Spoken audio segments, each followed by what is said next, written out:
is a writer, translator, and had been former head department of English. Professor Dishad has more than 100 publications on her credit, which includes many books, research paper, and editing of special issues of certain journals. We are delighted to have Professor Dishad Zaidi as our director. Hello. So, and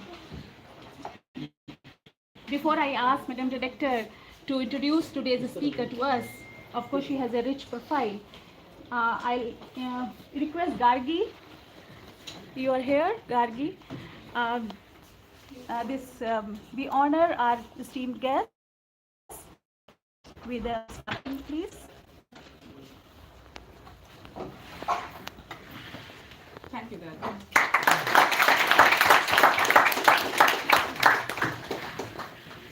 So Professor Muslim sir has gone. So I request Madam Director to introduce the speaker today to us. Thank you. Thank you, Dr. Saraya. I welcome you all on behalf of the Sarojini Naidu Center for Women's Studies to our 11th Sarojini Naidu Memorial Lecture.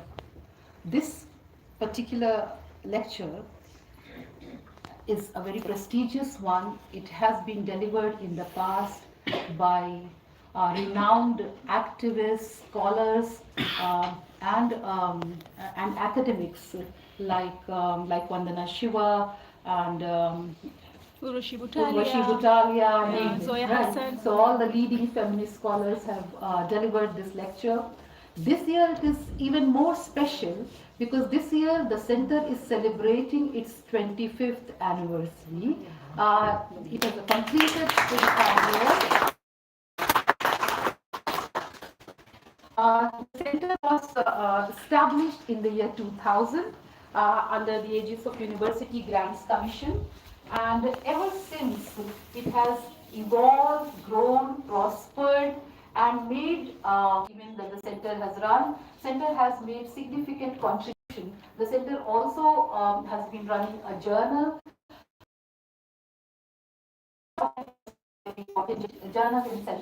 in gender studies, called Women's Link.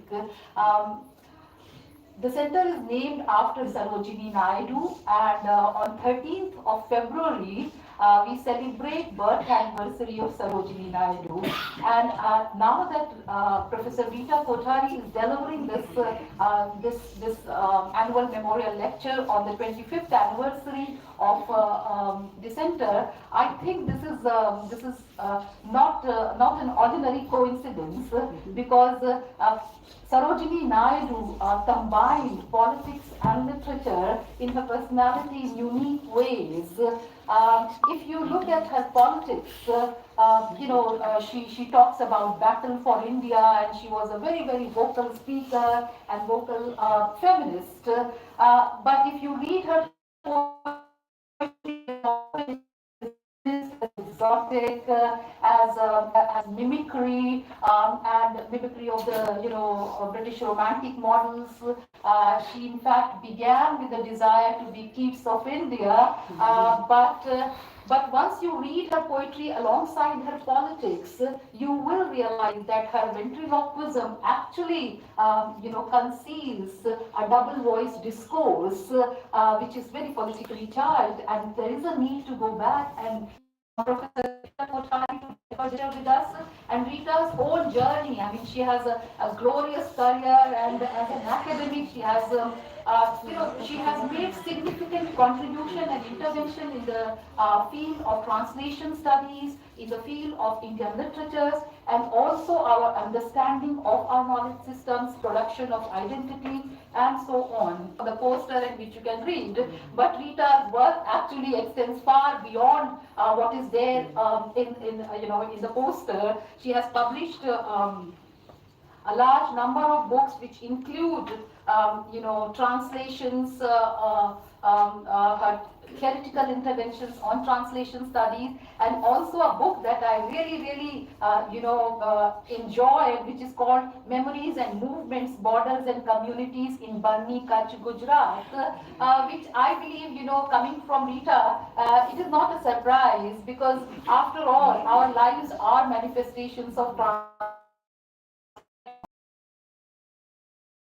working working in this Bani community. So Anita has, as I just mentioned, translated from Gujarati and Sindhi, and currently, she's translating from Sindhi into Hindi. So, yeah, she's very prolific.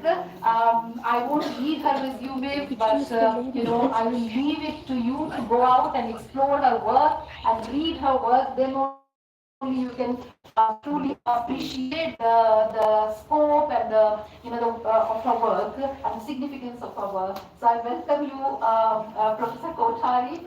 She's a friend also.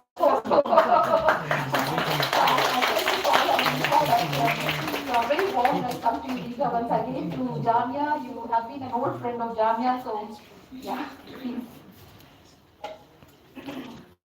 Thank you so much, Nishan, for that very warm introduction. And Nishan is quite right. I've been an old friend of Jamia. I may not physically come here that often, but for some reason, my life continues to intersect with Jamia students and Jamia faculty. And one of my friends said jokingly the other day, she said, "Rita, wahin ghar le lo tum." So yes, it's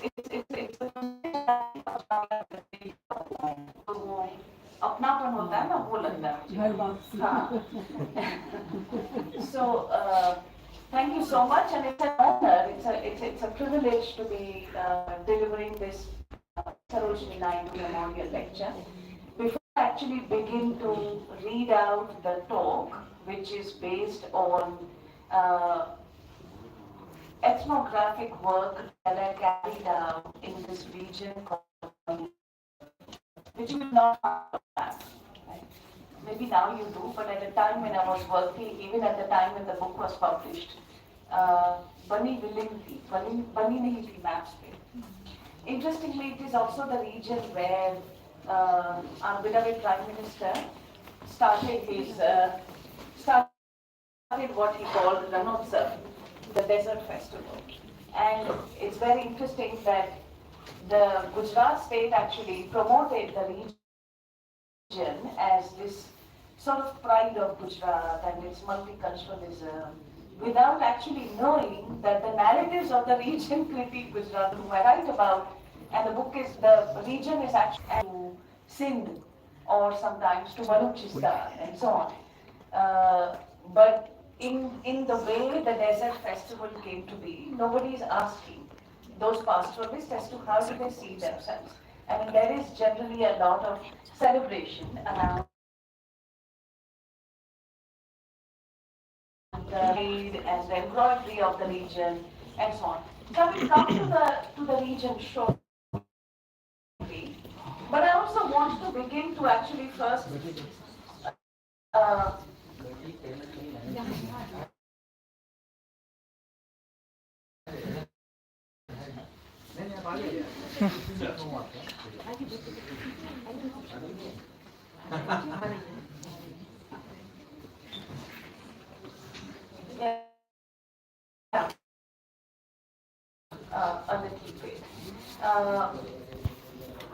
Really speaking, the anthropological understanding of the field is that you go somewhere always requires a certain kind of physical reality and an externalization.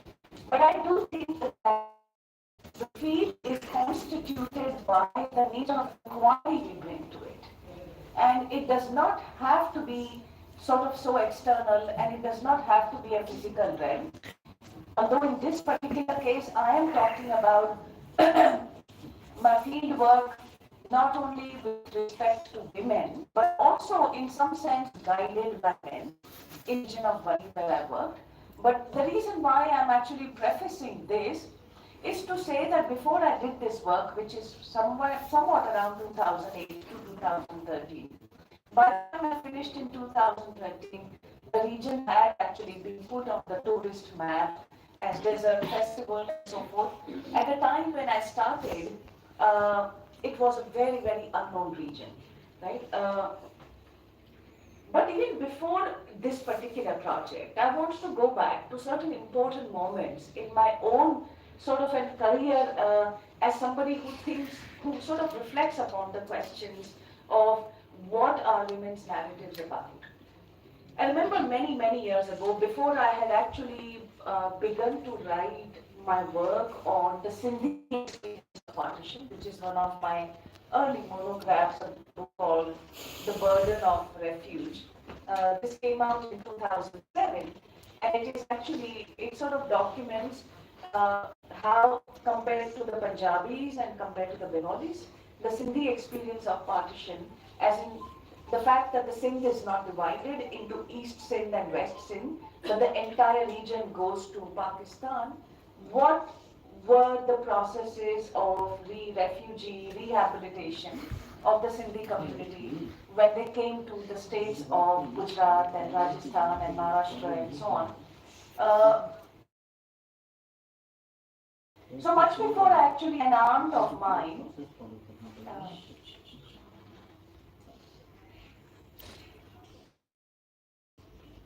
I remember